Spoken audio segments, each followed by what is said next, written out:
But hey, Geek Pantsers, we're here to talk about Ghostbusters 2. Cute.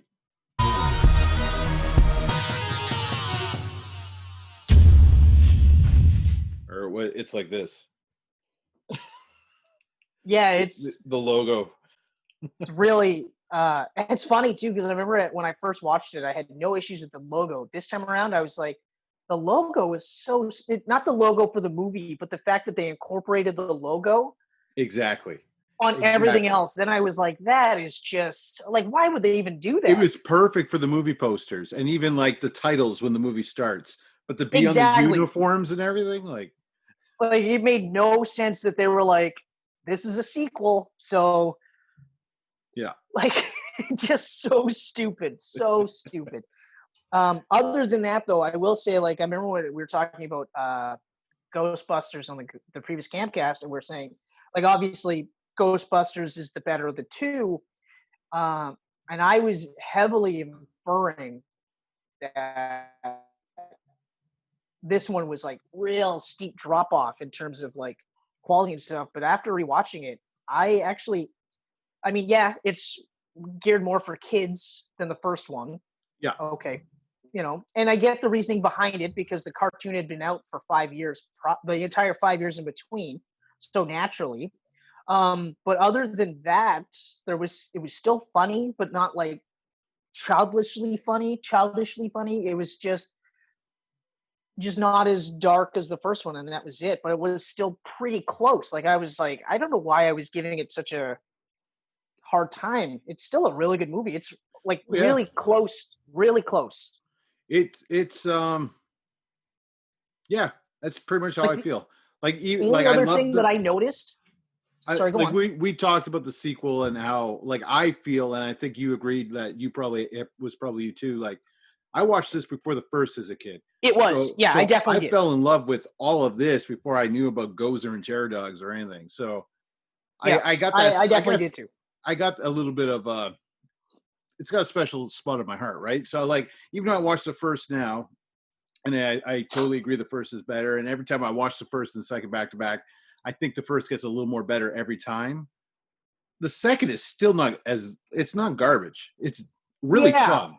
Really fun. Like I feel bad that in my previous Camcast that I was making it sound like it was this huge disparity, and that it wasn't. Like I was going to say, the only other thing that I noticed was that a specific change to match the cartoon was that Winston's mustache was shaved. Right. And Slimer is incorporated with them now more. And yeah, and they're making it more like a mascot sort of pet type of thing. It's less of a nuisance or like an actual ghost, and more of like a playful nuisance. Yeah. Which again, like was fine. Like, yeah, I had no problem with it. Yeah, like yeah, it was pretty interesting stuff, I gotta say. So, like, I mean, I liked the movie. I thought everyone was great in the movie. Although, and I kind of am a little bit disappointed I'm doing this on my phone, because I actually had the Wikipedia saved where they talk about the themes in the movie. Oh, yeah? Yeah, and they're actually like saying how like there was a trend in 80s movies where they had men being like fathers and not having any mothers in the like Three Men and a Little Baby was an example that they mentioned, and how at the ending of this movie, because spoiler alert, guys, they win the picture of Vigo, which, by the way, he's got way more nicknames than Gozer. Does he really? I've written them all down. Way more. I can't wait to hear them. They're good. There's some of these are really good. Like, I was like, ooh, that's nice. That's terrible. But so the painting of Vigo gets turned into the 4 Ghostbusters, Baby Oscar. That's it. Mm-hmm. There's an explicit showing of the sword penetrating. This is the words that was used: penetrating the stone, but no woman, no Dana Barrett, no nothing. I was like, oh, so it's kind of disappointing that I can't actually, because you have your laptop. you should Wikipedia Ghostbusters too, so you can check that out. It's on Because the I feel like wiki. it's on the Wikipedia. Yeah, so that way you can finish the reporting that I was attempting to do. And while you're doing that, I will talk about a couple of things that I made the normal notes that I normally do. Yeah. So, guys, directed by Ivan Reitman again, written by Harold Ramis and Dan Aykroyd again, starring Bill Murray, Dan Aykroyd, Harold Ramis, Ernie Hudson, Sigourney Weaver, Rick Moranis, Annie Potts. Joining them is Peter McNichol as Janos Pol, and a combination of Wilhelm von Hamburg, who was the physical actor of Vigo, and the voice of Max von Sydow. He plays, you ready for it? Oh yeah, hit me with it. Vigo the Carpathian, Vigo von Hamburg Duschendorf, the Scourge of Carpathia, Sorrow of Moldavia, Vigo the Cruel, Vigo the Torturer, Vigo the Despised, I really like that one, and Vigo the Unholy. Yep. Budget was reportedly 30 to 40 million. This made 215.4 million. Not as much as the first one. Still did really good, but yeah, like Harold Ramis, the cast, they weren't happy with how things went, and that's ultimately what led to the third movie not happening ever. Yeah, Bill Murray was really upset with it. He said like the special effects guys were the stars, like they pushed the actors out of the way, kind of thing. Which is hilarious that he had a problem with that because he had the most screen time in this entire movie. Oh, easily. And like in one of the themes parts in the Wikipedia, which I obviously isn't necessarily fact, but more often than not it is, they actually talk about how Dana Barrett was actually pushed out and Venkman was pushed in as a surrogate father, and the story became more about him having a relationship with Oscar and being there, and and even saying like, you should have been my kid type of thing, as opposed to focusing ultimately on a mother trying to protect her kid, which was how the movie started. Whereabouts on the wiki is that bit? Should like you're on Wiki, like Ghostbusters Wiki or Wikipedia? Wikipedia. You're on the wiki? No. I was on Wikipedia. Ghostbusters 2. Yeah. The heading should have said like themes. I got Close to the bottom. plot cast. I got plot, cast, production, special effects, and design. Legacy, post-release, release, and sequels and spin-offs. Hold on, let me just. You're not going to see me for a second here. Oh, how will we live? I'm sure you'll get through it. It was. That's a pretty huge Wikipedia page. Post-release. Let's see. Yeah, post-released. You'll see all right, performance analysis and aftermath, and then underneath that you'll see home media, and then you'll see thematic analysis. Come on, Ken, you've not used the internet before? There it is. All right. Instead of being alone as heroes after defeating none of the ghosts were driven out of the business because he associated the search of the cause. Come on, where is the part about the painting? Ghostbusters 2. Okay, here it is. Ghostbusters 2 is among many films released during the 80s and 90s that dealt with issues of fatherhood. These film types appeared among the respective release year's highest grossing films. Oh, wow, really? Grossing. Yeah, I know it's grossing. I said grossing. No, I know you said grossing. I was just making sure. I was actually worried that this was a Keanu situation. Keanu. And you thought that it was... I said it and I was like, fuck. Oh, well. Fuck. Chris is going to just jump all over me. It's out there. He watches Spider-Man, but he's still a prick. It's out there in the Zoomverse. Zoomverse. Instead, it becomes about Peter Venkman and his relationships to the child, both representing this focus is evident. So that's what the previous. It's not wrong though. That's the thing. Well, it's not. Yeah, it's not wrong because I mean, so much of the movie you're thinking, "Oh, Peter's got to be the real father," right? Like, especially the first time you watch it, right? Yeah, exactly. Because it's so jarring and weird that like they were in love in the first movie, and then the second one starts off and they're not together, and she has a baby. And it's like, oh, it's got to be Peter's baby. Oh Even yeah, if she's saying it's yeah. not. Yeah, And like up right not away. being. Like I remember, like in the first like 10 minutes, 15 minutes of the movie, it's immediately just like, well, I know he was taking my marriage hard, and that's why we stopped. We didn't get into contact, but yeah, no, it was So I thought that was kind of interesting. Yeah, it's very interesting.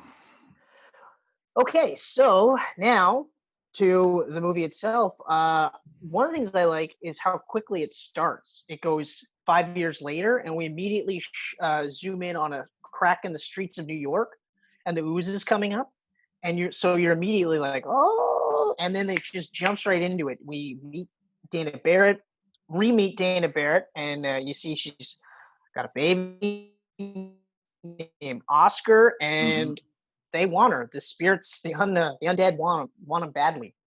Yep. We don't find out why until much later, but that's ultimately it. And then we immediately see the Ghostbusters in their respective whatever they're doing up now. depressing life that they're living. Like, I mean, so depressing.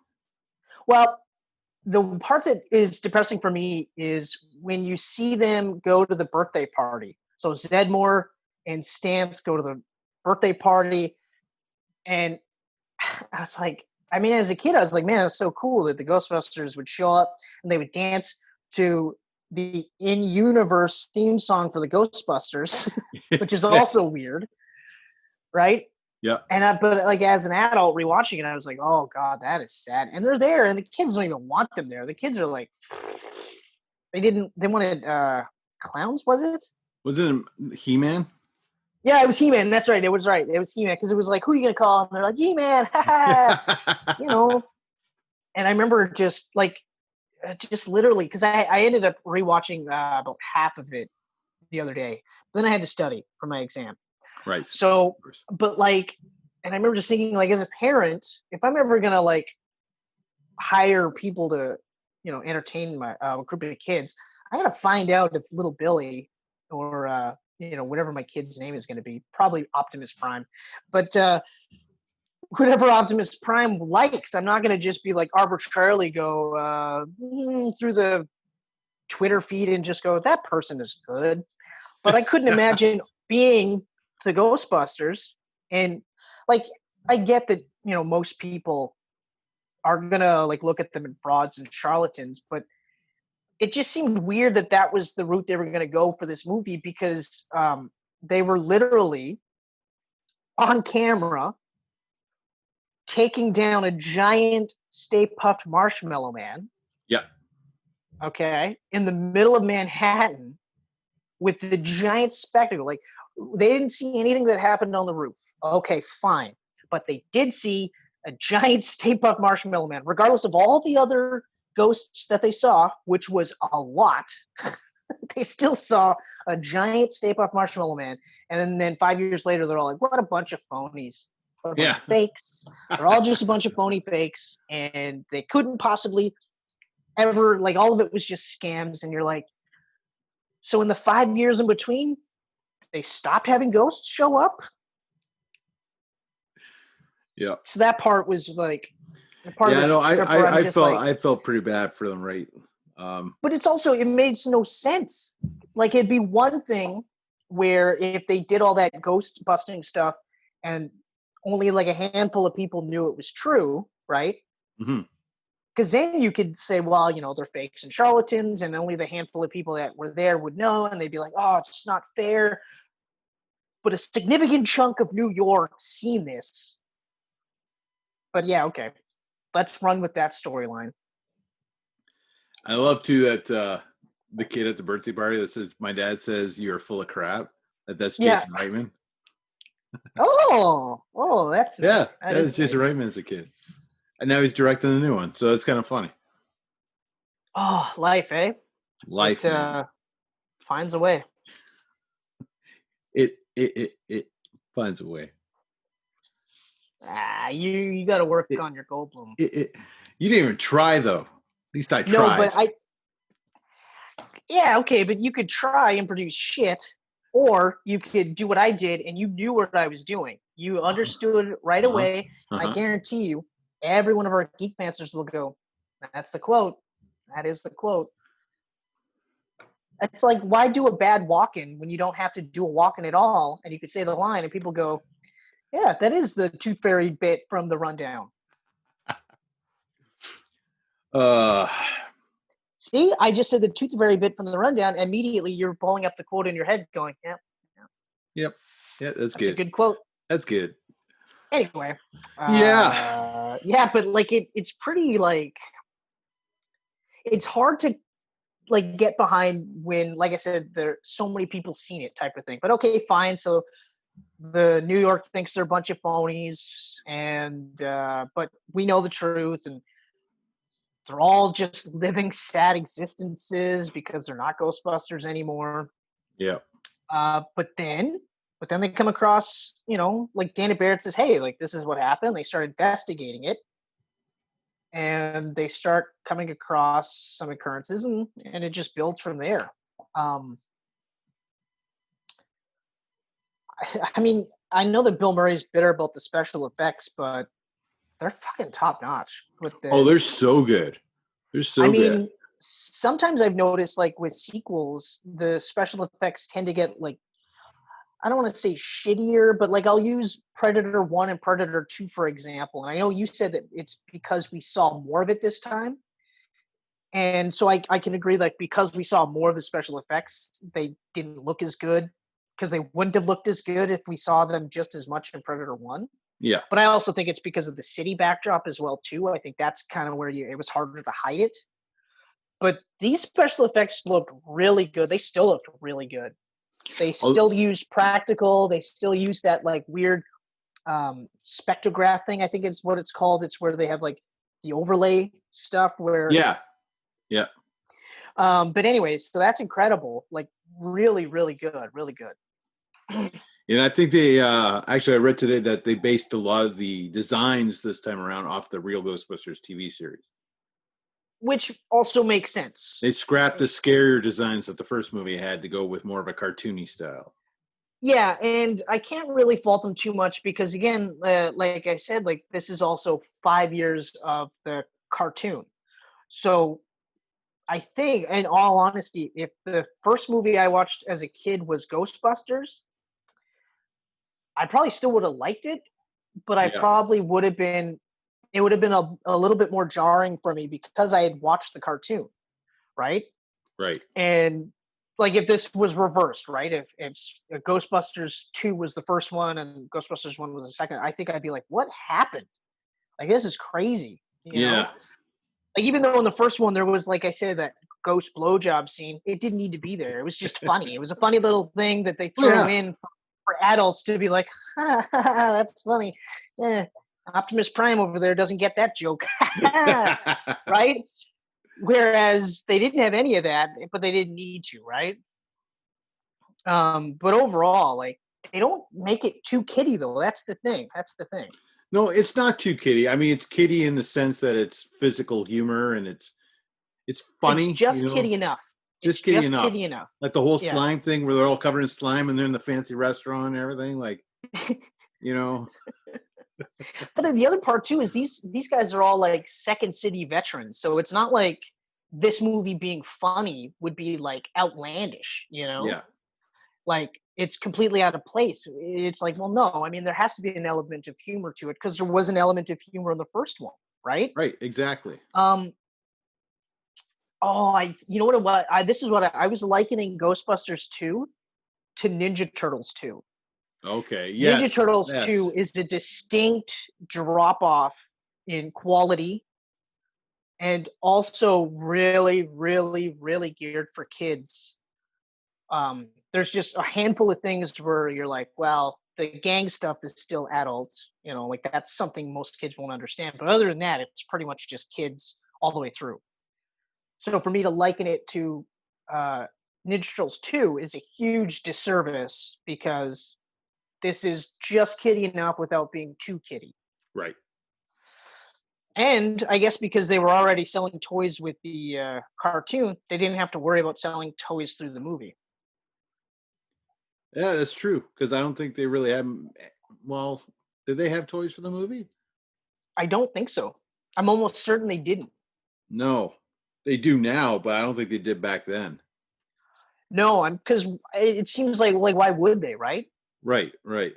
And because like I remember even with Ninja Turtles, they didn't do movie style toys until I think the third movie, where they did they had that like texturized rubber ones. Because I remember I think I had Leonardo and Donatello.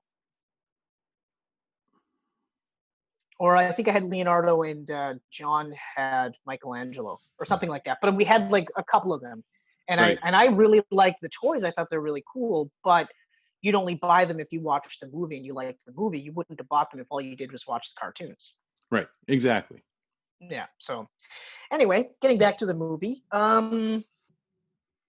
Well, like I said, like they hit the ground running. We see the ooze, we see Dana Barrett, the ghosts try to take Oscar, and then it just kind of snowballs from there. And she's no longer a famous cello artist. She's now a museum curator, which, okay, whatever. You know, it's 5 years. I got a new job. That's fine. Mm-hmm. And she's working on the Vigo, the Carpathian exhibit.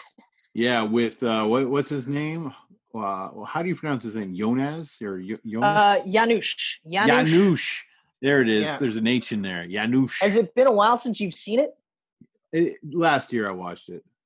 Oh, Kenneth, you got to update your game for the Camcast. The Geek Pantsers really love it when you're up to date on your shit. I know. I know you're going to pull some excuse. I've seen it so many times that there's the excuse, ladies and gentlemen. Well, I mean, it's true. Like, there's so much like awesome imagery. Actually, when I think about Ghostbusters 1 and 2, I remember more shots and scenes from this movie than I do the first. Like Janusz on the bicycle riding away with Oscar, and then Ray turning around with the creepy face, and Vigo's eyes. I'm about equal. I remember about the slime river. The slime room, when they see the slime river in the painting, like, oh, I know where that is, and then they go there and everything. Like the slime river in the painting is awesome. There's so many cool parts in this, like shots. So many. Like I said, like for me to liken it to Ninja Turtles, Teenage Mutant Ninja Turtles 2, Secret of the Ooze is a huge disservice. Because to be fair, I think Ninja Turtles 2 and Teenage Mutant Ninja Turtles 2 are probably about the same. I think if it wasn't for the nostalgia factor, I might put Out of the Shadows? Yeah. I think I might put Out of the Shadows slightly above because of Bebop and Rocksteady. Although Toka and Raz are really cool though. They were really cool. They're cool. Visually, they were cool. Number 2 is still fun. It's just nowhere near the masterpiece of the first one. And Out of the Shadow, if we're going to talk the Bay movies, and the sequel is a million times better than the first. They got Krang in there and everything. Like, instantly like better. 100%. Like if they would have just still like shrunk the designs down, I know they made them smaller and lankier, but like it's so close to being a live action adaptation of one of the episodes from the cartoon series. Yeah, it's I think my only major gripes in the Out of the Shadows was the continued depiction of April O'Neil and how it's like they continue to make her look really dumb, even though it's like she should be a respected reporter by now because she broke the first story. So that one was like, oh, okay. And Casey Jones, they made such a big deal about Casey Jones, and I like Steve Amell. I really do, and I thought it was excellent casting. Mm-hmm. And then their portrayal of Casey Jones was garbage. It was just garbage, and I was really disappointed about it. But then I kind of felt bad for Stephen Amell too, because like for me, like Elias Koteas is the same way J.K. Simmons is with JJJ. Like he's like that's Casey to me, you know, like So I definitely feel bad. But the other part too is like, I mean, I understand they wanted to do something a little bit different so that their Casey Jones stands on its own without having those comparisons. But the reality is there was always going to be those comparisons. So I feel like they should have just said, screw it. Let's just have him be, the vigilante, the sports themed vigilante, like he's almost always been, and go from there. Yeah. But hey, Ghostbusters 2, man. Let's talk about that. Ghostbusters 2.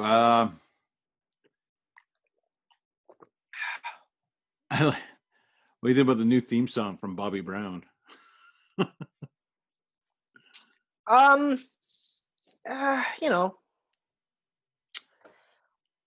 Let's see if I'll paraphrase Justice League, and I'll go, I don't not like it. That's my favorite line of the whole movie. Out of Justice League, that's my favorite line because I find myself like alone, and I'll go, I don't not like this particular cereal. It's just because it's so weirdly uncharacteristic thing for Batman to be all flustered about. Yeah, he wouldn't give a fuck. He would not give a fuck. Like if somebody goes like, "Oh wow, that's because you don't like me" or whatever, Bats wouldn't even say anything. He would just be like, "Getting back to the mission," instead of, "I don't not like you." Anyway, so I don't not like the Bobby Brown version. It's just one of those, like, it's the same thing with the 2 with the ghost symbol. It's, they changed it for the sake of changing it, and they felt like these guys would definitely put the updated insignia on all their. Like, they spent how much money to change the fucking sign on the sign of the building? Yeah. And they were broke.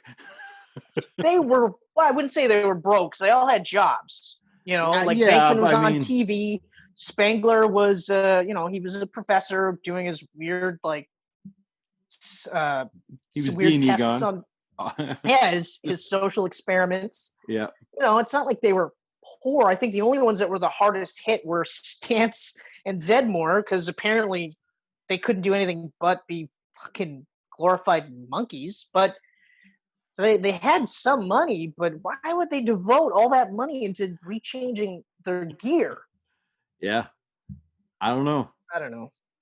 And 2 different types of gear too. You notice how they had 2 sets of suits?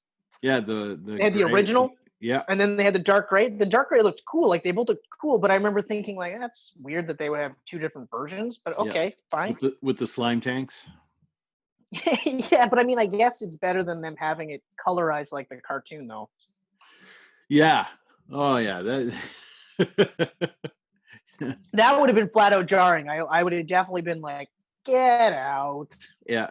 Oh, that's the moment where Bill Murray was miserable.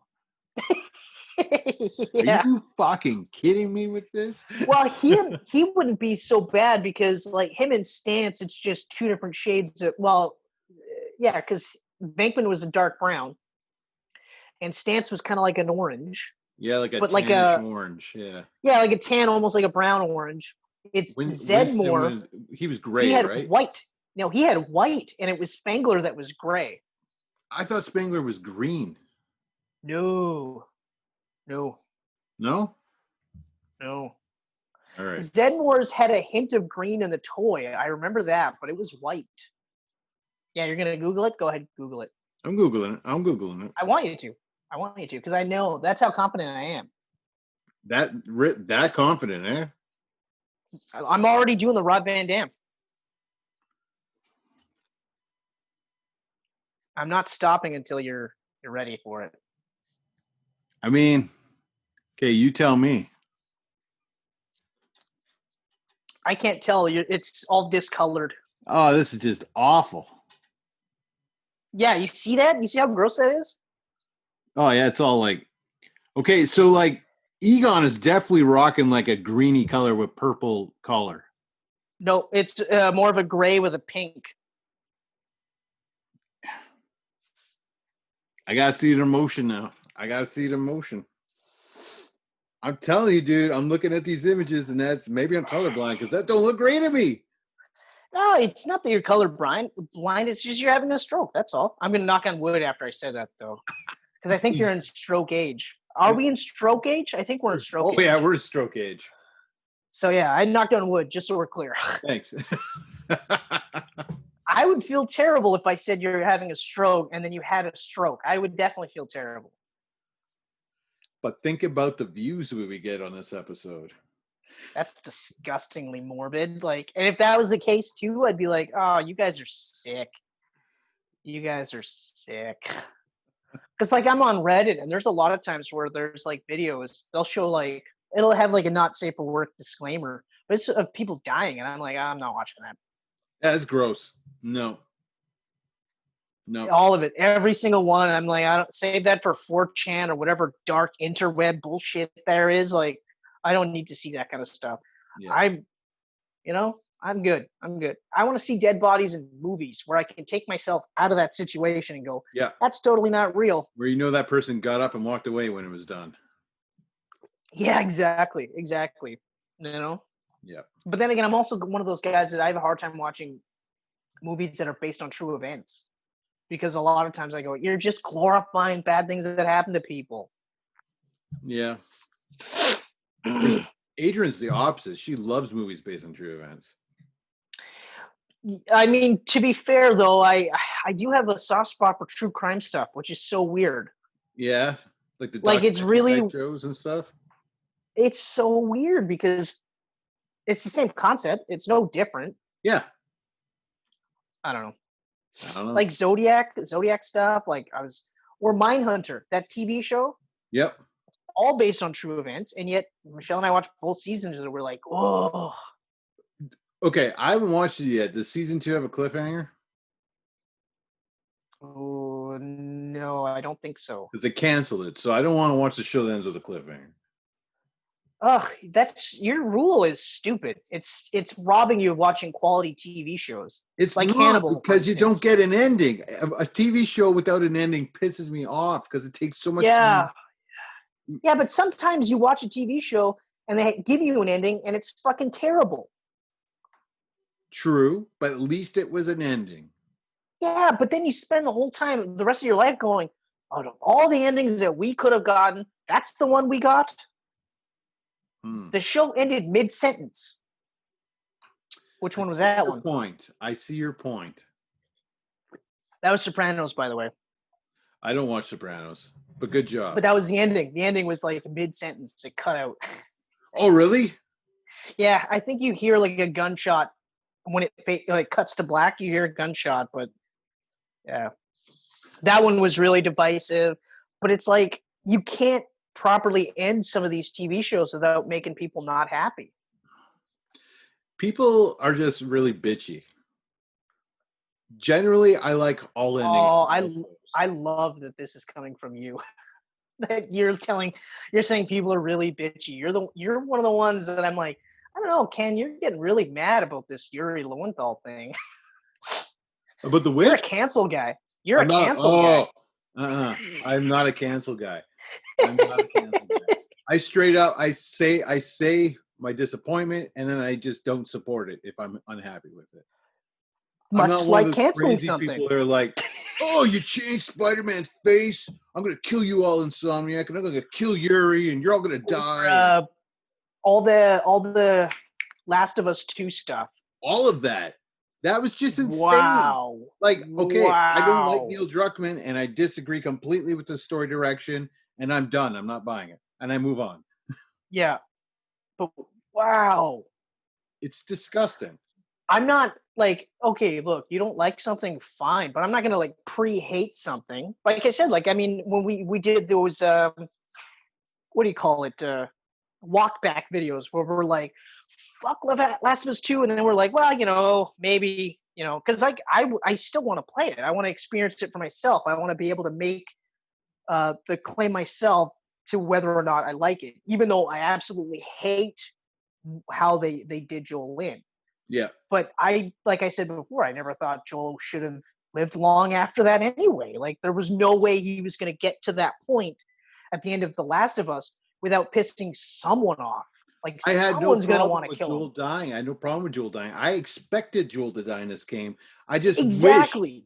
I wished it would have been something more heroic or Is it just something better? I mean, my biggest complaint is, and like I said, this might change when I play the game, is the character assassination of Ellie. That's the one where I'm the most mad at. yeah. You try to do that double turn where you're trying to make Ellie the heel, but you're also trying to make the I can't remember what her name is. Abby. She's supposed to be the baby face, but like at the beginning, those roles were reversed because obviously Ellie's going to be the baby face, obviously, and Abby's going to be the heel. She killed Joel for fuck's sakes. Yeah. But then they expect you by the end of the movie to be like, fuck Ellie, and oh, Abby's the greatest. It's like, I have to see how it plays out, but I don't know. That's the part that gets me the most. Yeah, same here.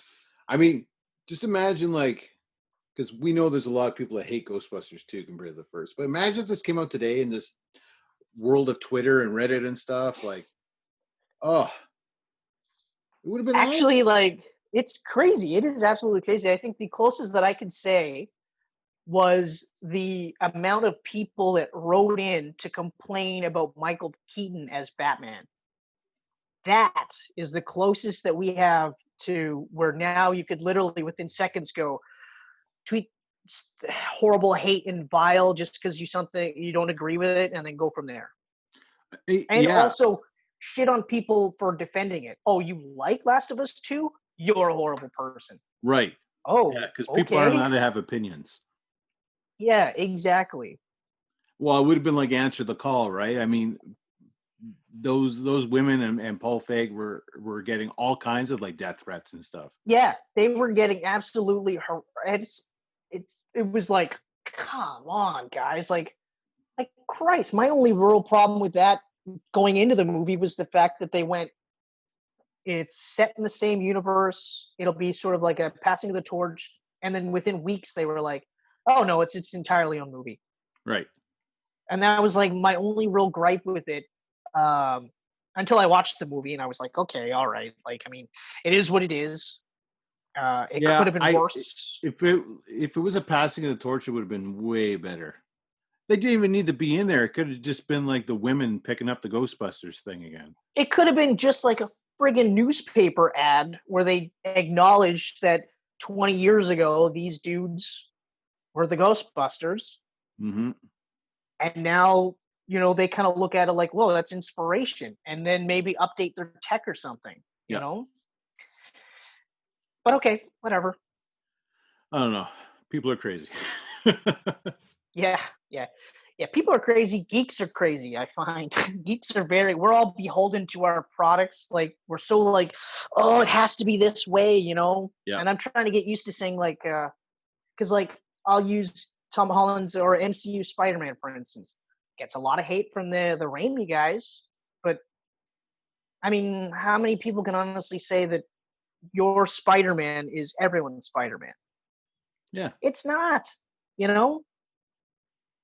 I don't have any hate for Tom Holland. I had hate on, not like death threat hate or anything like that, but I wasn't Not happy yet. about the Amazing Spider-Man. Amazing Spider-Man I wasn't happy with because the Spider-Man 4 was happening and they canned it, and then they just I was totally against that. I was totally against that, and I know for a fact that when I watched Amazing Spider-Man, my viewpoint was skewed because I was looking at it like, this shouldn't happen, and this is a pointless waste of time. I mean, we could have gotten Vulture in Spider-Man 4, and it would have been incredible, but instead we get this shit, So like I said, so I've rewatched it a couple of times in the last little while, but recently I rewatched it, and it's not like it's what it is really is, it's a poor man's version of Sam Raimi's Spider-Man. Mm-hmm. And like Mark Webb is a good director. It was just too soon for them to say, hey, we'll give you a multi-million-dollar franchise. Yeah. Knock this out of the park. We really like what you did with 500 Days of Summer, which very few people even get. They don't get that this is actually, it's not really a beautiful love story. It's actually more or less about an incel who gets lucky, gets a girl, and then fucks everything up because he's too stupid to realize that not everything is like you see in the movies. But okay, fine. But like, and even so, they give Mark Webb, they give him that movie, and they say, hey, here's a template that you have to follow, because you know they did, because they tried it with Sam Raimi in the third movie. They were like, you have to have Venom. Yeah. And he was like, fine, fuck it, I'll put Venom in there. And they would have done it even harder in the fourth. They would have pushed even harder for whatever characters they thought were going to make them more money. Right. But regardless, I mean, Spider-Man or Amazing Spider-Man 2 is a better movie than the first one across the board, because they did a lot of course correction. Spider-Man now is almost exclusively during the daytime. Mm-hmm. There's a handful of nighttime scenes, but it's mostly during the end of the movie, right? Yep. The suit looks better. Not to knock the first suit, but it was one of those where I'm like, how does a kid with no money make that suit? I don't care how smart he is. He doesn't have the means to make the suit. I did like that he made the webbing. I'm always a sucker for that one. Mm-hmm. Okay, even though I didn't not like the organic webbing from the Raimi movies. But it's just one of those where I'm like, it's like I said with the Raimi suit though. How does a kid with no money make a suit like that?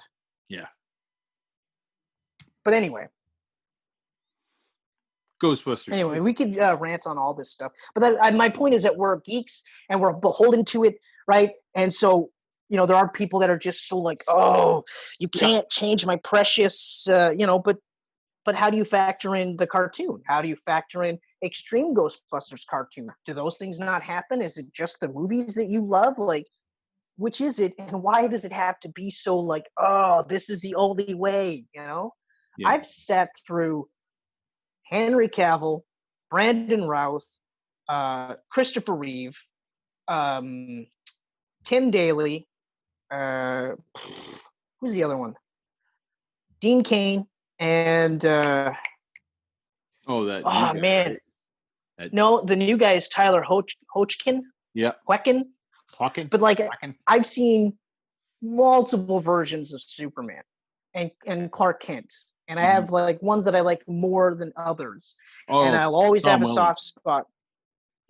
Tom Welling. Tom Welling, yeah, but there's George Newbern. He's another one of the guys that voiced Superman. Yeah. Because Tim Daly voiced Superman. But that's my point, right? So we have different versions of Superman. And while, some are I like more than others, ultimately, I'm still just like, yeah, but they're all Superman. They're just different versions. Like, it's okay. It's okay. Spider-Man PS4 gets a lot of love. I don't think I've ever heard somebody say that they didn't like him, but he's not, he's not MCU Spider-Man. He's not Raimi's Spider-Man. He's his own Spider-Man. Why is he universally loved, but some others aren't, right? So, guys, relax. Let it go. Just because some people like that version of Ghostbusters doesn't mean they're horrible people or they're not real fans. That's another one I hate. Where you're not a real fan. Yeah, what is that? What does real fan mean? It doesn't. Oh, that's it's gatekeeping. It's just a way for somebody to feel like they're better than someone else because they don't like a certain thing. Yeah. Okay. I'm just filling as much content as we can because if we go another 3 weeks in between Camcasts, we've got stuff to tide us through. That's my excuse, Camcasters. That's my excuse. I meant to say Geek Pantsers. I don't know why I say Camcasters. So Ghostbusters 2, the main plot of this whole movie is that Oscar the baby is going to be used to bring forth as a vessel Vigo, the Carpathian. Vigo! This horribly twisted sorcerer from the late 1500s now wants to come back to life and have he wants to take over the world and as a baby. He's a sorcerer, right? So he'll probably just grow really quickly, right? This is how Stuart from Family Guy began, right here. Vigo. That's right. But you know what I love? I love that, so Peter McNichol, when he was cast, they did not envision him doing Janusz like this. He just did it. He just did it, and then they were like, "Oh my god, this is awesome! Keep doing that." It's kind of the same idea with Rick Moranis is Louis Tully from the first one. Yeah. or Lewis, sorry. And it's like, they just kind of went, just, you know what, do whatever you want. You guys, you just do whatever you want. We'll pay you, and that's it. Like, I remember like getting a kick out of it with the Tully in the actual Ghostbusters suit with the earmuffs.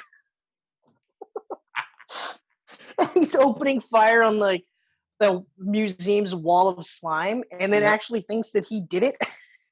Everyone's celebrating him. It's just so great. So great, but it's so funny. But like, so the stuff with Louis was hilarious. A lot of the stuff with Janusz was hilarious. But even the guys themselves, they're all funny in their own ways. But but there's some genuinely creepy parts, like the part where Vigo's sticking his head out of the painting. Yeah, I will never forget that. that was so creepy. He starts to take over Ray's stance, and Ray sees like Vigo's real version, and then he sees like the hall of slime, or the river of slime, sorry, like oof, craziness. But still really, really cool. It's creepy. And then like Janusz too, when he's on the bike, is like that spirit type of thing. He's creepy looking at her. Like that as a kid, Hell, that when really he creeped first me out. shows up at Dana's apartment, just out of the blue shows up, and he's just like, well, just making sure you got home okay, because I'm not doing his accent. And then when he's walking down the hall, he's doing that scanning thing, and you're like, yeah, with the eyes. Yeah, like that was crazy. But even just the central fact, like I couldn't imagine being a parent and having something trying to take your kid, you know, like the bathtub scene. Mm-hmm. Like the bathtub scene was really cool. That's really creepy. cool. Like I was like, oh wow. And like it's trying to come out after it. I was like, oof. Yep. Ugh. Like it's one of those parts of now where like when I think about it now, I go, that's how you do a movie for kids, even though it had something that was more adult geared before it. Mm-hmm. That's the perfect way to do it, because it's just scary enough that the kids will be like, oh, they won't be like, oh, this is so fake and phony, but it's not so scary like watching Nightmare on Elm Street when you're fucking 5 years old. Okay, no, Mom, I won't lose any sleep. Like, it's not that level where, yeah, you're going to lose sleep, right? Yeah. You know, it's like anyone who watched the cartoon. You watch the cartoon, there's some episodes where it's just scary enough. Like the Sam Hain episodes always used to freak me out on that cartoon. Sam, three very particular. Sam Hain was creepy. The Sandman was creepy. The Sandman was creepy. Very creepy. Sam Hain was the one for me, though. That was the worst one. Like the one where it's in the tower. Yeah. Oh. The Grendel. The Grendel that would turn kids into the Grendel monsters. He was the black hooded with the big green face. Yes. And you just like he'd be floating outside your bedroom window watching you sleep. Yes. Oh. And then you're right. The ultimate is the Boogeyman. The Boogeyman. That's right. The Boogeyman to this day, if I hear his voice, that I get chills down my whole body. Yeah, you know what? I wish you didn't do that, because I don't think I'm gonna sleep tonight. Yeah. With the little donkey legs. Walking out of the closet. Oh. No, see, here's the thing. This is the thing I hate the most about, is that after we're done, I'm actually going to YouTube this just so that I can make sure I don't sleep tonight. Right. Absolutely. Do it. So creepy. But I decided I'm working from home tomorrow, so I'll sleep in a little bit. And I took next week off. Oh, nice. Yeah, my job's really weird. They want you to take your vacation. So I got like 3 weeks of vacation, and like out of the blue, I got like a email where they're like, hey, not to be a pain, but you really should book your vacation. And I was like, oh, okay, because like I'm used to like the power center where like I could take it, or I could get it paid on a check, and just not take vacation. Right. But they're like, yeah, no, take it. We want you to take it. Just, So wait, you gotta use up three weeks by the end of the year? Yep. Nice. I know. It's terrible. So next week you get a week off in November and a week off in December, or? I think I'm gonna do first week of December. I did the which week did I do? I think I did the week of no, wait. I thought I was doing the week of James Bond when it came out, because it's on the 21st, I think. Or the 25th. Comes out. If it doesn't get pushed back. I mean, Marvel and Disney finally pushed back all their movies, and Wonder Woman's been pushed to the next year. And Yeah, if it doesn't get pushed back, like don't get me wrong, part of me is like, I want to see this in the theater, and I really want to see this year. But I mean, Canada's now officially in a second wave. Like they use the phrase "second wave." Okay, so it's like, you know what I feel bad for? I feel bad that the only movie that you got to see in the theater since COVID was New Mutants. That's what I feel bad for. I feel bad that you wasted a fucking ticket on that movie. I loved it. I absolutely loved it. It was totally worth it. And I watched it right before Wave 2 kicked off, so I'm happy. Like, yeah, but like, this is where I look at it. I go like, Christopher Nolan, like your stubbornness to get Tenet out. Yeah. Hey, but like, at least it's making money overseas. It's making money. I mean, good. I'm glad it's making money. It's just like Mulan. Didn't Mulan currently has made more money than Tenet? Yeah, through Disney Plus. Yeah. Yeah. Rentals. Of course, Disney is also charging like $30 or $35 a pass to watch it. Yeah, but I mean, if all of a sudden, Sony says, "Hey, you know what? We're gonna release James Bond via a streaming service, and you have to spend $30 to rent it or whatever," I'd do it. Yeah, I mean, I thought about like I rented a couple earlier in the year, The Hunt and The Invisible Man. That's what I was gonna say because I did that for Invisible Man. Yeah, they were $19.99 each, and at first, like, and Adrian was like, "Oh, that's expensive." I'm like, "But really, is it? I mean, if we watch an AVX movie, it's like $13 a ticket. Plus you're buying popcorn and everything, and now it's a $50 night." So yeah, because Michelle said the same thing. She's like, I mean, granted, we bring our snacks in, and I think I spend $4 on coffee. That's it. But still, or no, she gets popcorn. But regardless, that's what because I was like, yeah, $20 though for a rental, and she's like, that's 2 tickets, and I went, yep, that's correct. It's actually less than 2 tickets. If you got more people in your house, if you got like 4 or 5 people, now it's like $5 a ticket, right? So yeah, because it's less than 2 tickets. At $20, it's less than 2 tickets. Yeah, you know, so it's really not that bad. But I mean, like, it does make more sense for a movie like Invisible Man. It makes more sense to do it that way. It makes less sense to do that for like a blockbuster movie like James Bond or like Tenet. Like, but I mean, at the same time, having said that, they said, yeah, you can watch it for one night and it's $30. I'd be like, done. Yeah. Wouldn't even feel bad about it. And I would probably watch it again. Like, if it's as good as the trailer makes it out to be, I'd probably watch it again.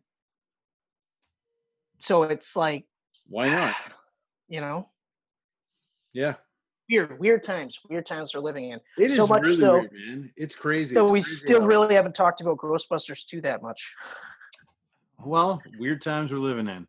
I gotta say, okay, so the greatest Camcast ever. We're going way off and everything. Honestly, I don't even care. I'm making it sound like I do. Answers. I've had a really tough few weeks, and Chris has been really cool to just be like, "We'll do it when we do it." So we got a lot of catching up to do. But here's the thing. Here's the thing. Flat out, it's always going to be family first. It's always going to be family first. And if anyone has a problem with that, what did I say, Ken? Fuck them. Fuck them. That's right. That's right. Yeah. We don't have to go into details. It was just wasn't the time to do a Camcast. Yeah, and that's that. It's been rough. So, but hey, plus note, I got a cool little project going with my brother that I'll talk about on here soon. Oh, you just have to bring that awesome stuff up. Yeah. Although it is really cool. Geek Pantsers, like, all jokes aside, I am super pumped. I can't. I want to steal his thunder so badly, but I'm not going to. But I want to. But I'm not going to. I'll just say that, like, I'll talk about it soon. It's awesome. It's awesome. Geeks should love it. Everybody should love it. Oh, speaking of stuff that geeks would love, I found a website called readallcomics.com. Oh. And it's just a bunch of uploaded comics? Yeah. I started reading Nick Spencer's Spider-Man run again. Oh, interesting. Yeah, I just started the Hunt, and this is where I was reading the Immortal Hulk. Oh, okay. Nice. It's cool in the sense that, like, instead of scrolling this way, you just do this. Oh, so they're just all on top of each other. Yeah, so page, page, page, page. That's it. So it's kind of neat. Nice. Hmm. May have to check it out. Yeah, yeah. Although the search feature, very particular. If you don't put the dash in between Spider and Man, it will not register. I'm not even kidding. It'll literally, I type in Spider-Man all one word, and it's like no results. That doesn't exist. But if I go Spider, populates results, dash, populates results, Man, everything. I was like, oh, okay, guys. I also had to include the dash in X-Men. I was like, okay, all right. I'll do what I can do. Yeah. So yeah, I'm just going to use that for the books that I have wanted to read that are so far deep in their run, and I don't want to drop, like, I'm poor, right? So I don't want to drop tons of cash on like omnibuses and stuff like that. So, but if I like them enough, I will put money towards it because that's the kind of guy I am. And so far, that Immortal Hulk is crazy. Like I said, I when I was telling you the other night, last night I think, I haven't got to any of the body horror stuff because I haven't seen him actually change. Okay. It hasn't got to that part yet. It's like, I think it's probably around issue 8 or 9 or so, something where you start seeing it. Okay, because like this is where it's literally like I'm issue 3, so he just came back from the dead. He realized that he can't die, and that if he does die, like if Banner gets killed at all, that night he's back because Hulk's back. But I'm at the part where he's saying, like, I think Hulk's different now and Hulk is smarter now. Because I mean, when they first introduced Hulk and Hulk's actually speaking clearly, and he's just like, oh yeah, you thought you could just do whatever the hell you wanted, you know? I mean, I could smell a liar on you. I'm like, whoa, what's going on here? Right? And Hulk is definitely different. Oh yeah, he's different. Like, it's really cool. I don't want to spoil too much, but like Ali, yeah, I know. He's really touching on like the whole mythology of Hulk from the start to now, like all the, and the art's incredible. Everything. Like Joe Bennett's always been a good artist, but I never realized how insane he was though until this. Like I've always thought he was a good artist, but I never really recognized him. Now I'm just like, whoa. I am like blown away by his art. And I'm in the same boat. I always knew he was a good artist. Yeah. I never thought he was a bad artist by any means, but he is definitely bringing his A game. Whew. Yeah. Oh yeah. I mean, he's making the bowl cut Hulk look horrifying. When bowl cut Hulk shouldn't really, he should look like a goof. Like you should be laughing at him. Yeah. Yeah.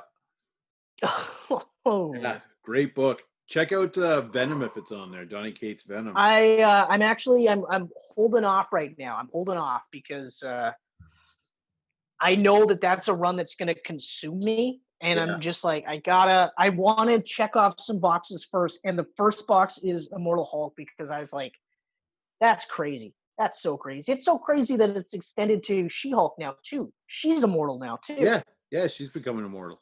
That's nuts. That's nuts. And the argument was that by making Hulk, immortal, it actually makes it so that if he does die officially, like that's a huge impact now.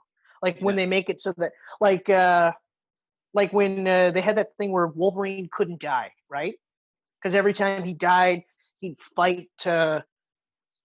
Was it Silver Samurai in the afterlife? Yeah. Or no, it wasn't. It was his Japanese mentor.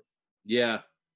But I can't remember his name. But anyway, like every time he fought him, he would win. He would come back to life. And then this was the last time. Like he just basically said, like he cut a deal and said, "Okay, we'll do this, and then that's it. And then if I die, I'm dead. That's it." The run is stupid. Like that's a dumb run, but at least at least at the end, they were like, when he dies, it's for good until we bring him back for Age of X or whatever. Yeah, I don't know. Jason Aaron, I used to think he was a good writer, but like, whew, I fell off quick with him. Yeah, his Thor run is supposed to be crazy good. I couldn't get into it. I tried. I could maybe if I gave it more of a shot, but he went back to like that. The way Stanley and Walt Simpson, everyone used to do Thor, where it had like that really Shakespearean type of accent and everything. And yeah, and I don't like reading Thor when he's like that. I've loved the mythology of Thor, but I've always had a hard time reading it because your dad would be disappointed to hear you say those things.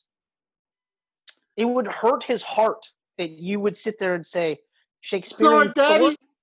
I can't do it. He'd be like, why? What's so hard about that? And I guarantee you, like, your dad's probably the kind of guy that would read Shakespeare and be like, I can't read this. I don't understand what he's saying. I don't care about a shrew. What kind of garbage is this? I'm telling you, that's Shakespeare, Dad. I don't care who he is.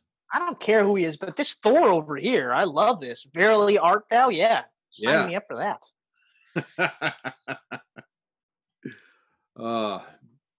Should we even try going back to Ghostbusters at this point? Or we'll get there eventually. We're taking the long road back. Hey, you said it best, though. I mean, we hadn't talked in a little while. The last time we really talked was when we hung out with James. And even then, it was me talking with James, more or less. Yeah. Yeah.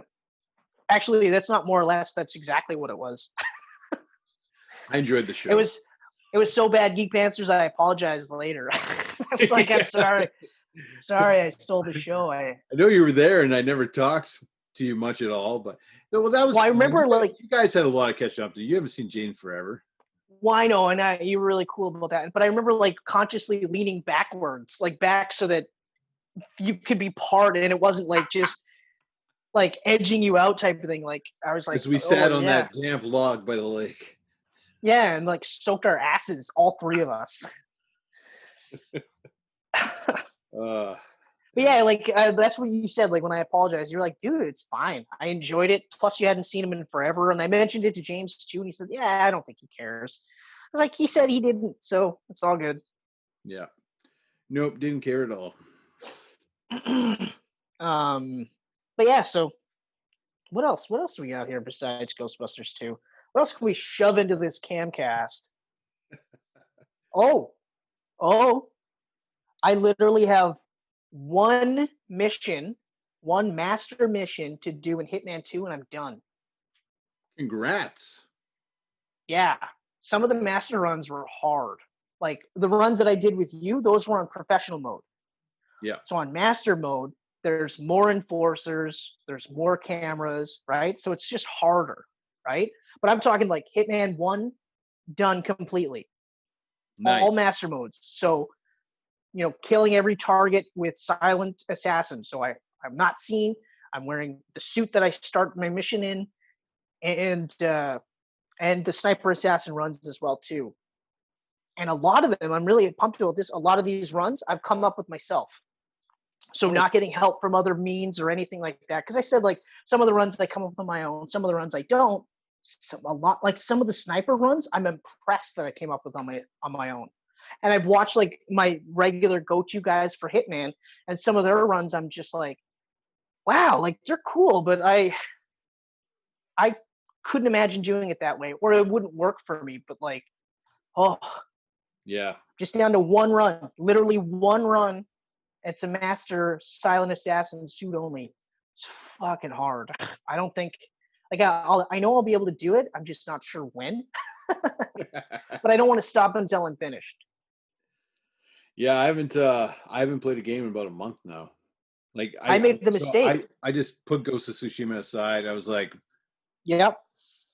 Well, it's exactly what I did back when I wrote Quiver. I didn't touch a game until I was happy with where the script was going, because I got to just. Which is fair. That's totally fair. I get that. If I don't focus, then it's gone. So. Yep. But I made the mistake of starting games without beating them. So I didn't beat Hollow Knight, but I started Hitman 2, right? And then I started Cuphead, right? Right. And so now I've got 2 games that I'm 3/4 finished, and I'm literally at that point where I'm like, I don't know if I'm going to pick them up again, or Right. when I'll pick them up again, right? Because That's obviously I why. will. Yeah. That's why I'm not But like buying the new systems anytime soon, because I got games I got to beat. I mean, I yeah, have Cyberpunk on pre-order, and then that's pretty much it. So I still got quite a bit. I still got to do well. I want to try at least attempting to start Red Dead 2. But that's on the list. I got God of War waiting for me. yep. That one I'm like, I don't know. See, like I made the mistake with Hollow Knight and Cuphead, where I'm like, yeah, I'm gonna beat them. I'm gonna beat them.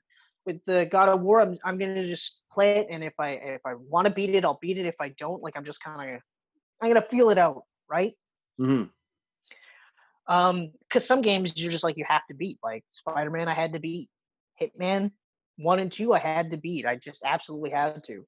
Yep. Whereas Hollow Knight, I want to. I don't know if I absolutely have to. Yeah, I'm like that with the way you are with Hitman with Sniper Elite. Like when I start those games, I like to beat them. Sniper Elite. Oh yeah, I had to beat that one. Because they're That so one I fun. And then like absolutely had even to after beat. I beat them, I'll go back and replay a few levels that I loved just to see Yep, if I I could did the same thing. score I higher. did the same thing, or like make it better, right? Yeah. Yeah. Oh, but yeah, so that was one of those games I'm like, I absolutely have to beat this, and I didn't stop. But I also didn't start other games until I beat it, though. So that was my mistake. Mm-hmm. I shouldn't have started another game until I was done with the existing one. Right. Yeah. So I downloaded Street Fighter 5 last night or the night before. I found out that was the free game. I didn't even realize it. So I'm like, yeah, okay, I'll download that. yeah, but don't you get like 4 playable characters and then you gotta buy the rest? I Something no, you get ridiculous. it's 12 guys. I think you get 12 characters. Well, Yeah, 12. 6 bad guys, 6 good guys. And then the rest, they look like they're unlocks from in-game currency. okay. So in-game currency that you get from beating, through Right. those 12 character stories.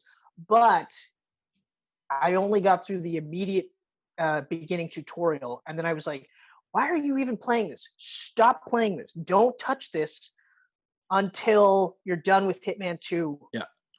Because, It must wait like, its time.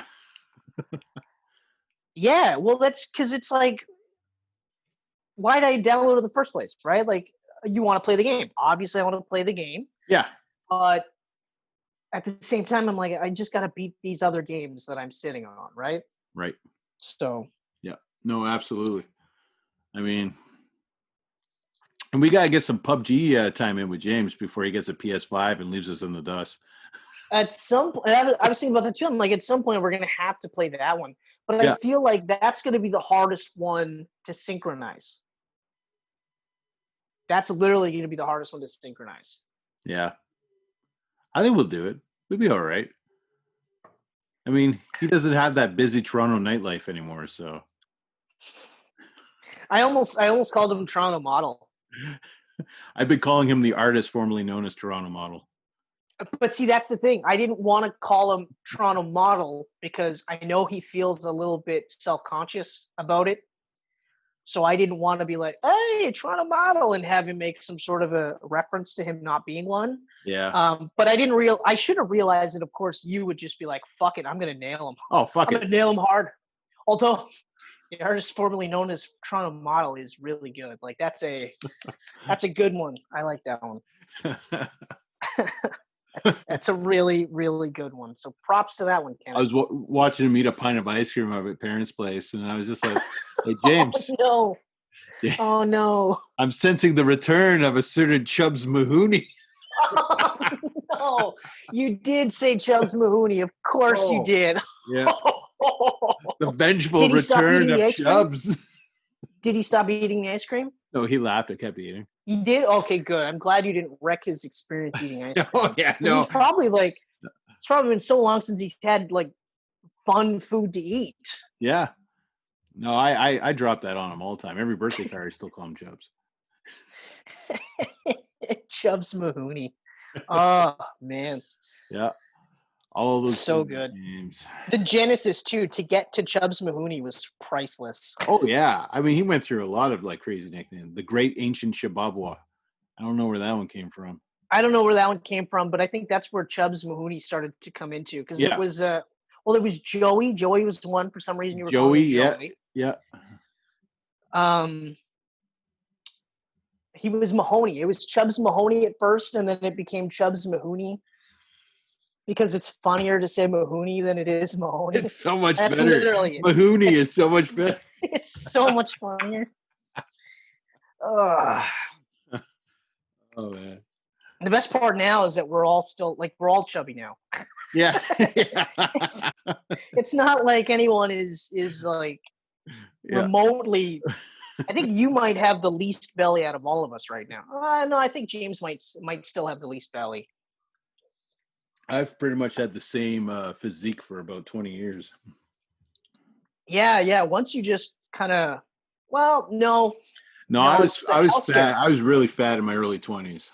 Yeah, the health scare stuff is really where you stopped. You just kind of maintained. Yeah, I knocked about 30 pounds off there. Yeah, and then just didn't gain it back. So, yeah. But I mean, it helps, right? Because I don't really drink. And I think a lot of, like, my dad didn't start getting this until he started buying a case of beer every week. So, yeah, no, I noticed that my weight actually hasn't gotten any worse since I've only been drinking on the weekends. Yeah, it kind of maintains itself, eh? Yeah, exactly. I just need to be a little bit more active than I have been in the last couple of weeks. Like, some weeks are obviously better than others, but I'm at this point I'm not as worried about it, or at least I'm trying not to beat myself up about it as much, because it's like as long as you're doing something, you don't necessarily have to like lift weights or something. You just have to do something, and it counts, right? Yeah. So, I mean, you guys breaking that mentality is actually kind of nice. Just do like 10 laps up and down your stairs in your house, and you're good for a bit. Yeah, or play tug of war with Titan for a little bit. Play drums that shit right like there. That, I mean, friggin' Titan should be. Yeah, that's an exercise. Well, to be fair, Titan would give mere mortals a hard time. Me. Yeah. Yeah. He's fucking tough dog though. Oh yeah. Yeah, he's tough. He's a sweet boy. Yeah. Yeah, he's a sweetheart. He's a big baby. He is really a big baby. Yeah. Which you're totally lucky. I mean, like, if he had a little bit of an aggressive bone in his body, he could kick your ass. If he had any sort of awareness, like if he realized, like, man, like, I'm only like 20 pounds lighter than this guy. Who the fuck does he think he is? I can throw this guy around. Yeah, like, could literally ragdoll him. I'm like super lucky that he doesn't have that sort of awareness, or at least super lucky that I'm not such a shitty owner that he actually has to think about hurting me. You know? Where he's like, you know what, fuck it, I'm gonna eat his face. Like, I'm lucky, and I'm a pretty decent caregiver, I guess. I don't want to say owner. 3 days. Maybe I'll just eat him. Yeah. I don't like saying own. Like, I mean, yes, I do own him, but I don't like it like in that term. You know? Yeah, I don't think I've ever called myself the owner of Penny. Yeah, me neither. No, it's just. Ugh. Yeah. It sounds. He's my dog. That's it. Yeah, that's it. Yeah, my dog. My boy. You're my boy, Titan. You're my boy, Blue. See, you know what? I just going back to the Jeff Goldblum thing. I paraphrased that, and you knew exactly what I was talking about. Mm-hmm. I didn't have to try and sound like Will Ferrell. Mm-hmm. Mm-hmm. Yeah. So your argument about doing not even attempting Goldblum is better. My argument is it's better to not attempt Goldblum than to put forth a shitty Goldblum. And yes, the bloom of shitty Goldblum. Yours was a shitty Goldblum. Oh, it was awful. I won't even pretend it was good. or semi-good. It was just bad. But I mean, like, you got to be pretty good to do a good Goldblum. It's like walking too. You have to be pretty good to do a good walk-in. When people do a good walk-in, I'm impressed. And I also feel like if you can't do a good walk-in or a Goldblum, don't try. Like, I'll give you, like, I'll say, like, yours, whatever. It's fine. Like, it is what it is. Yeah. It's more or less, it's aiding the humor for me. But if you were seriously saying, like, that was your, like, oh, that's a really good Goldblum, I'd be like, no, Ken, you can't. Don't ever do that again. I used to be able to do a decent walk-in back in the day, but I used to practice. Yeah, I used to be remember. able to do like a really decent East European accent because of the Power Center, but now it's garbage now. It's garbage.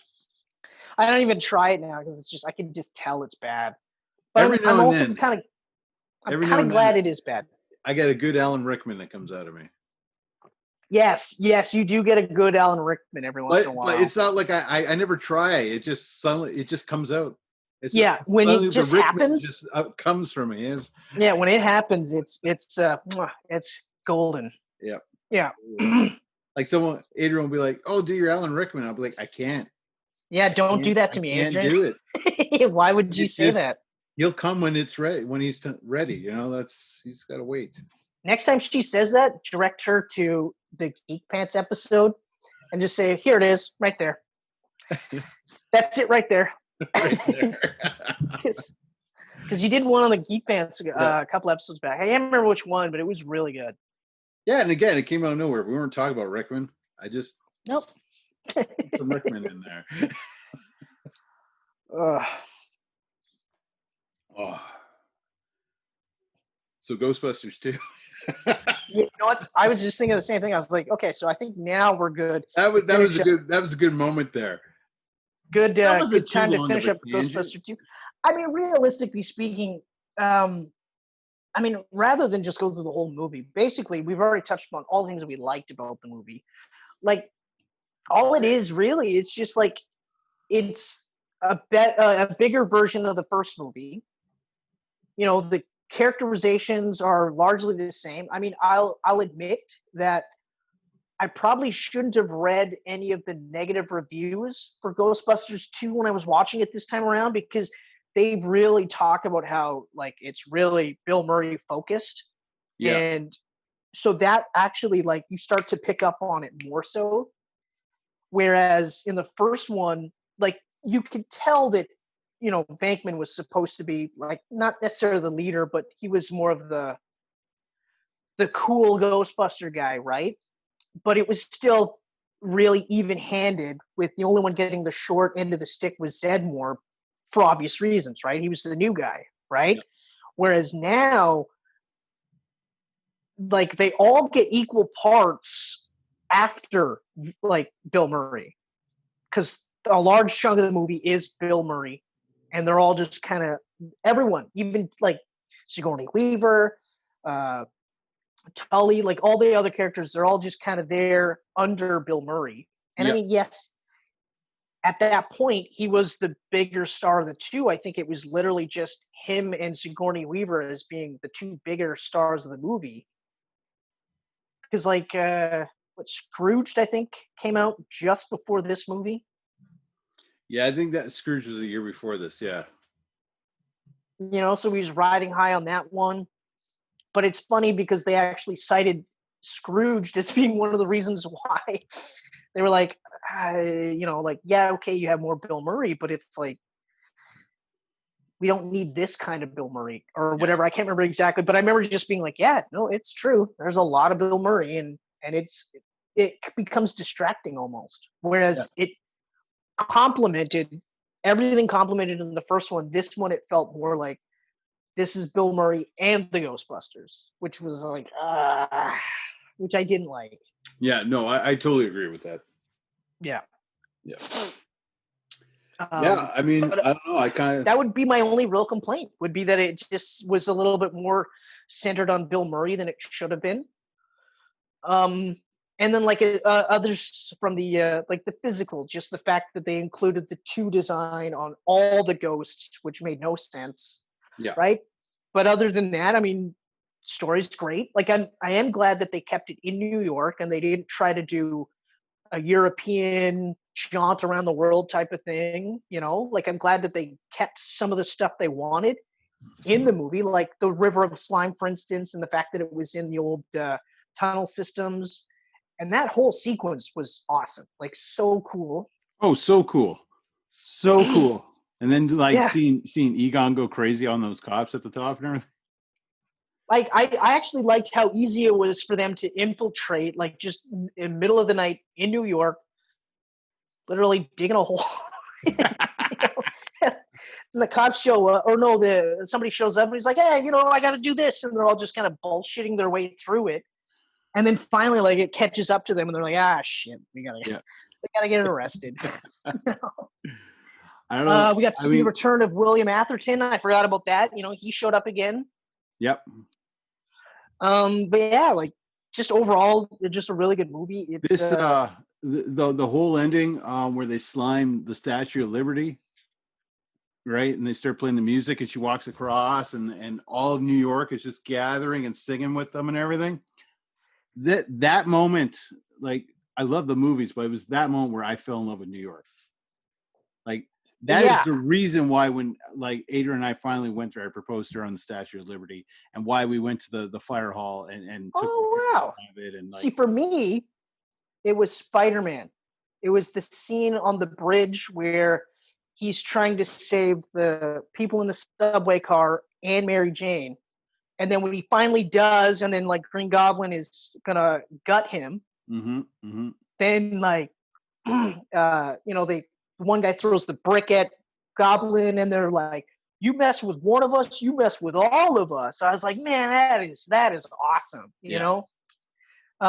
Yes, the subway scene in Spider-Man 2 is better, but that scene was like me going like, "Oh man, New Yorkers are so cool! Like they care about their city so much." Yeah.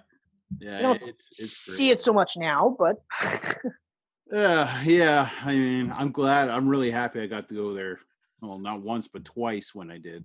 Because like, that was the city. Like that, my dream vacation was always to go to New York. Because, I mean, I don't blame you. I mean, you can see the Ninja Turtles. You can see Ghostbusters, Spider-Man, Ghostbusters, all the Marvel comics, right? I mean, Punisher. Like, there's so many people just hanging out in New York that why wouldn't you want to go to New York? Seinfeld, Friends. Yes, Seinfeld. That's like so many great Friends. sitcoms. So many great sitcoms, right? How I Met Your Mother. Mm-hmm. I love New York. I love New York. How I Met Your Mother. Oh, that's a great show. What about that ending, huh? What do you think of that ending? I love that ending.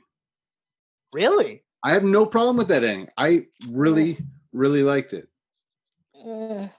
I didn't hate it as much as a lot of people did, but I am not happy with it. And it's like, that's exactly what I'm saying though, man. Like, I don't think I've really ever hated the ending of any TV show. Dexter, everyone fucking despised it. I loved it.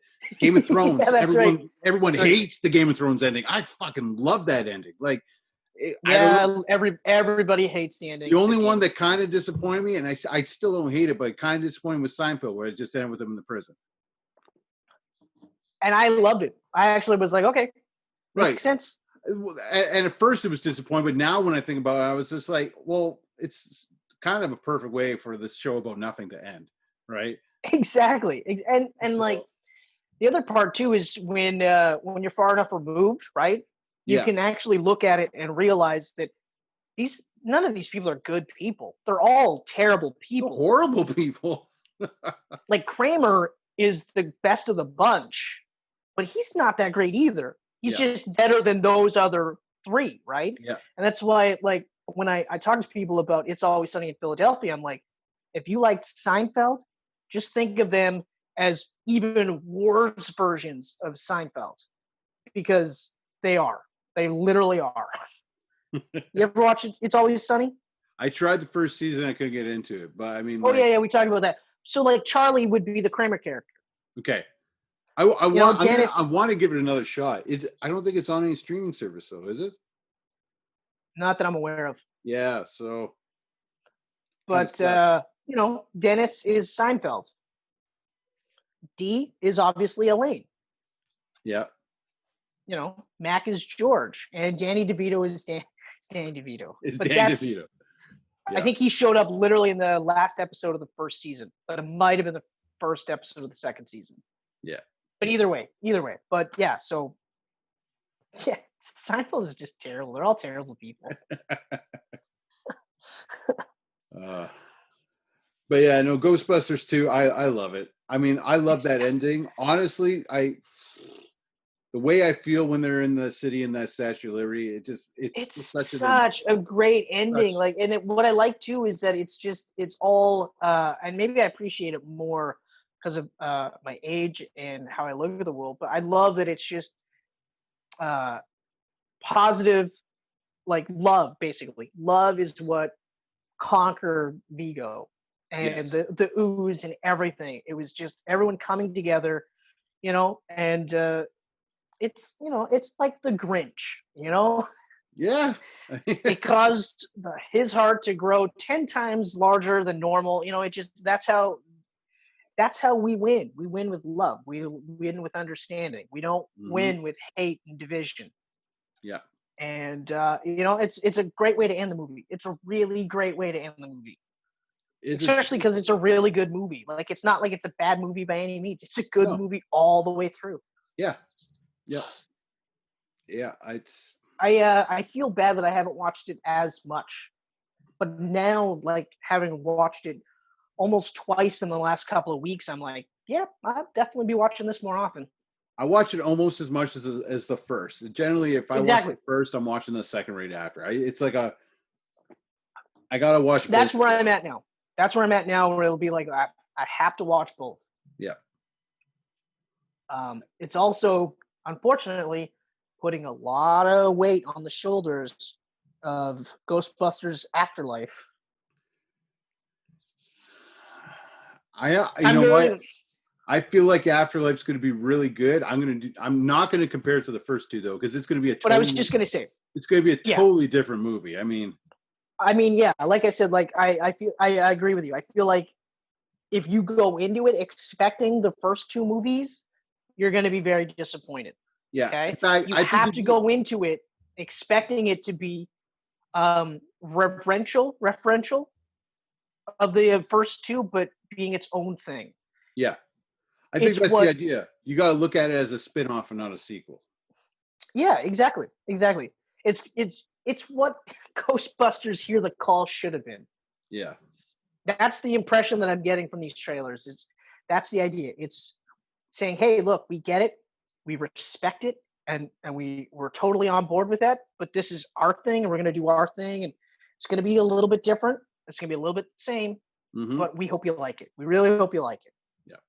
If you can capture the essence, then we're good. And that's tying back to one of my previous rants earlier in this Camcast with Spider-Man. If you capture the essence of Spider-Man, then it really doesn't matter which one's your favorite. As long as they capture the essence of Spider-Man, it's great. That's why I have no issues with Amazing Spider-Man 1 or 2 in their depiction of Spider-Man. And for the most part, the depictions of Peter Parker, for the most part, because the essence is still this kid who had something bad happen to him because he could have stopped it and he chose not to. And now he wants to save everybody because he couldn't save that one person. That's the essence of Spider-Man. And now I still get that from MCU Spider-Man. I get that. They don't make it as much of a focal point as the previous versions, but I still get that sense that because he couldn't save that one person, he has to save everybody. He's just, raised up in a world that had the Avengers. So it's going to be different. Yeah. Yeah, no, I like that. Yeah. Good job. You're welcome. I didn't say that. But it's the same concept. It's the same thing. Like with Batman, same thing. As long as you get the essence of Batman, then it's still going to be good. So while I'm hesitant with the Batman, the reality is as long as they can get the essence, even if there's aspects that I don't ultimately like ideally I want to be able to go, I loved that movie. That movie was great. And it was a great interpretation of Batman. May not necessarily be my Batman because as of right now, it's going to be Christian Bale till I die, But as long as it gets the essence, like even with Batfleck, Batfleck, there was enough of the essence of Batman that I was like, okay, all right, like I get it. This is an older Batman. He's seen some shit. He's going a little crazy. I hate that he's killing people, but I can understand why he's doing it. Even though he should never have done it, I can understand why he's doing it. There's still enough of the essence there. I don't not like Batfleck.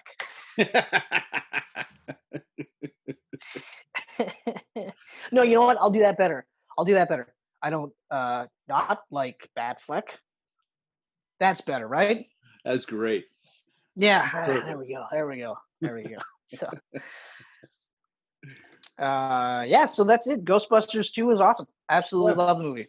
Yeah, great movie. I feel so bad that I had shit on it earlier, but I'm glad that we have this time to rectify that and change it. And even though you're going to have fun editing the shit out of this video, this one's going to be a tough one for you. Well, we'll see. I might just let it flow like our classic ones. We'll see. Ooh, I don't think you will.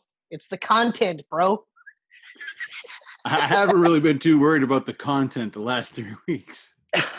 Yeah, okay. But now that your head's back in the game, it's going to be tough. I think I'll definitely air the Spider-Man thing as its own thing. The whole beginning. Oh, yeah. It has to be. Yeah. Has to be. It was literally structured content for that purpose. News is fresh. It was structured for that purpose, like that. Anyway, Geek Pantsers, as always, we can be found on Facebook, Twitter, Instagram. We can also be found on geekpantsmedia.com. We can be heard on Apple Podcast and SoundCloud. And we can also be seen and heard on YouTube as well. Is that all of them? Or am I missing one? Google Podcasts. Why did I forget Google Podcasts? The worst part is I was thinking Google Podcasts, and I was like, nah. But damn, you did good, man, because it's been a while. I don't even know if I could have nailed it right now. I think you could have, because you would have said Google Podcasts. You wouldn't have left that guy out. Yeah, you're right. I sounded professional, but I left something out. Very professional. Very professional. And I ruined it for you. No. You made it better. I don't not like your outro. Huh? You know what? I think I've infected you because I think for the next little while you're going to be saying that. Adrian's going to hate me by the end of the night. Why do you keep saying that? It's going to be the next couple of days where, like, after she'll start to hear it enough, and then she'll go, "He's been saying that a lot lately." And then you'll be about to say something, and she'll go, "Let me guess, you don't not like these cookies." You're going to be like, that's pretty much it. Yeah, that's about it. I don't not like your attitude right now. So when that happens, just let her know that I'm the one that infected you with that. Yeah. Chris gave it to me. Yeah, remember Chris and his awesome hugs? Well, he's the one who gave that to me. So it's not COVID, but it might be worse. It might be worse. It might be worse. It's gonna drive you insane. The thing is you can't really prevent it from happening. No, you can't. You can wear a mask, you can wear a face shield, you can wear all the PPE you want, but I just mind ninja you. That's a Dane Cook reference for you younger Geek Pantsers out there. What was the joke? It was about his dad. That's right. You're just like your father. Yeah. And then later he's like, "The fuck do you mean I'm just like my father?"